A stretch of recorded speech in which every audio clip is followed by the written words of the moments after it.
Assalamualaikum warahmatullahi wabarakatuh. Bismillahirrahmanirrahim.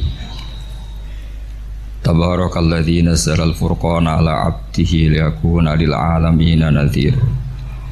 Allahumma shalli wa sallim ala sayyidina Muhammad wa ala alihi wa sahbihi wa barik wa sallim asma'in. Amma ba'du. Atur ya Rasulullah, ini orang yang kau pasrai jadi imam itu sering main kulhu. Akhirnya Nabi memanggil, ya fulan, kenapa kamu suka baca kulhu? Li'annaha sifatur rahman, karena dalam surat kulhu itu semuanya menerangkan sifatnya Allah Ta'ala. Maka saya suka itu. Nabi saat itu juga dapat wahyu, ya Muhammad, kasih tahu orang itu, inni uhibbu, saya suka dia karena dia suka kulhu. Wah, itu aja hafalkan itu. Jadi itu riwayat yang lebih menggembirakan itu. Jadi tidak usah tabarak, cukup apa? Kulhu. Dan itu lebih mutawatir. Makanya kalau legenda dunia kiai itu kan ini ada cucunya Sayyidina Ali. Tuh, siapa yang bisa khatam Quran sekian menit, yang menang Sayyidina Ali ya, karena baca kulhu sampai 3 kali, yang dianggap takdilul Quran, sudah sama dengan baca Quran. Jadi ini ijazah terakhir, ini jadi porsinya tambah turun. Saya itu suka. Saya itu punya banyak penggemar lah di Jogja, di Jakarta. Memang agama ini harus mudah. Saya itu kalau baca kulhu itu sampai nangis. Nangis saya bukan karena faham atau haru, itu enggak. Sebaik itu Allah, masa gara-gara hafal kulhu, main kulhu dicintainya? Ya karena memang Allah itu benar-benar zat yang baik. Makanya saya punya teman itu kurang ajarnya, Masya Allah. Kalau tes ditanya rukun Islam berapa, nawakidul wudhu berapa, muftitatus sholat berapa, semuanya dijawab la ilaha illallah. Terakhir ditulis kafir Pak, sama anak nyalano iki. Nyalano la ilaha illallah kafir apa ndak? Gurune bingung kan akhir. Di ek iku la ilaha illallah kok di ek. Akhirnya bocah diceluk, "Cung maksud piye? Mun sampean wani ngeek Pak, kafir Pak." Akhirnya sugahno ribet-ribet. Pertanyaan apa tuh? Ma mubtilatus sholat la ilaha illallah. Nah gitu wudu ya. Tapi jangan tiru loh. Lah gurune kok pengen gak wani, kafir. Siapa yang berani ngeek la ilaha illallah? Ya ana meneh sing mbuweling. Angin belinge ku disurati wong tuane. Kula nu mondok sarang era kuno, dadi ijek lugu wong. Surati wong tuane, kowe gak susah, wong tuamu disurati. Tenang ya Gus, bapakku buta huruf. Dadi wis disurati, gak ngefek wong bapake buta huruf. Nah, di Islam, saya ulang lagi, di Islam, dengan tanda kutip kesalahan-kesalahan kecil gini ku zaman Nabi, sahabatnya Nabi, iku kabeh ku dadi berkah. Makanya nggak ada ilmu sebarokah kayak zaman Nabi. Wong goblok wae dadi berkah. Sampai Nabi ngendikan aksaru ahlil jannah al-bulu, akeh-akeh penduduk swarga iku wong goblok. Mergo wong goblok iku piye? Apa dimangkeli iku ya gaweane pangeran. Nabi itu pernah disomasi wong goblok. Itu ya piye? Nabi kan cerita kiamat tuh gini. Yang kemarin enggak jadi itu. Terus kiamat di Indonesia kan berapa kali ya? 999 terus 2000 berapa? 12 terus Jumat apa kan sering mau ada kiamat itu. Saya sering ditanya tamu, "Gus, ngenteni kiamat teng putih. Enteni ning kene barang aku." Aneh-aneh.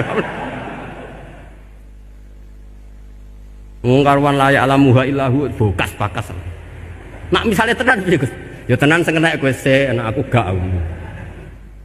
Wah sesuk tak jak ngenteni kiamat ora sida kiamat. Aneh-aneh. Saya ulang lagi.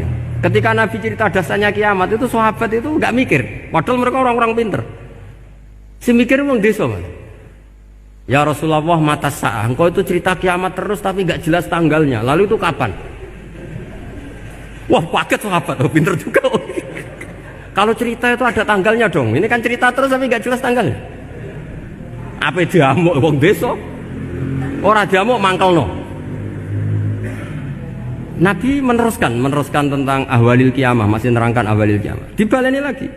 Ya Rasulullah, mata sa'ah. Lalu kiamat itu kapan? Ini kalau ijazai, jadi bodoh tapi untuk ridhanya Allah Ta'ala. Ampun, kalau lah kadang jadi pinter gue nyesal, ribet. Kongkonan ini, kongkon Pak Najib barang ini akhirnya, gara-gara pinter. Padahal kok ya wong bodoh lah mlebu swarga, ribet kan? Direwangi dadi wong alim, sebelum kok wong bodohnya ya melok mlebu swarga. Wong gelombang kedua itu pengumumannya siapa pencinta Nabi, pencinta wong alim masuk swarga. Yang pertama seleksinya agak ketat, yang kedua itu ya muhibbin mun cukup mun. Jadi sebenarnya swarga ya ketemu wong ra jelas-jelas nih. Wah repot ya.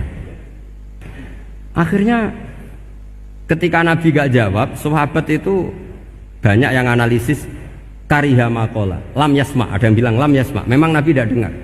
Ada yang analisis sami'a wa kariha maqala, sebenarnya Nabi itu dengar tapi gak suka karena pas khutbah di-cut, diinterupsi. Karena diulang-ulang lagi akhirnya akhirnya Arabi tadi mengulang-ulang lagi, akhirnya Nabi jawab. Karena Nabi itu orang yang sangat pintar, jawabnya ma'atatalaha, kamu kok berani tanya kiamat kapan, persiapan kamu apa? Fawawahi ma'atatulaha kabira sholatin wala siyamin wala kata wa kata walakin uhibbuka, ya menang ya pede. Apa Nabi tanya persiapan saya? Oh kalau sholat saya biasa kok bangga. Wes wong desa biasa kok.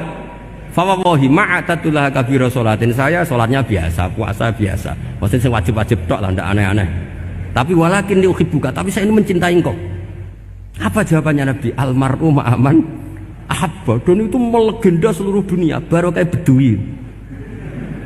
Jadi semua orang yang hafal hadis almar'u ma'aman ahabba atau anta ma'aman ahbabta, itu barokatu hadal Badui, karena berkahnya orang Bedui. Dan hadis itu mutawatir karena dikatakan Nabi ketika khutbah, orangnya banyak yang hadir banyak. Barokahnya orang Bedui, gak disopan santun. Mukjizatnya Nabi seringnya gara-gara orang Bedui. Nabi khutbah, wis khutbah cerita akhirat, cerita kebaikan.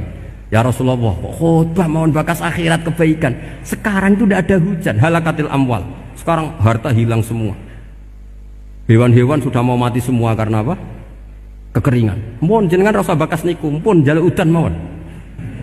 Nabi langsung Allahumma wah langsung udan tuwres. Nak jari ulama lah, Nabi berodok gelos putih udan seminggu nganti akhirnya sapi ini gak mati krono kehausan tapi kelentir.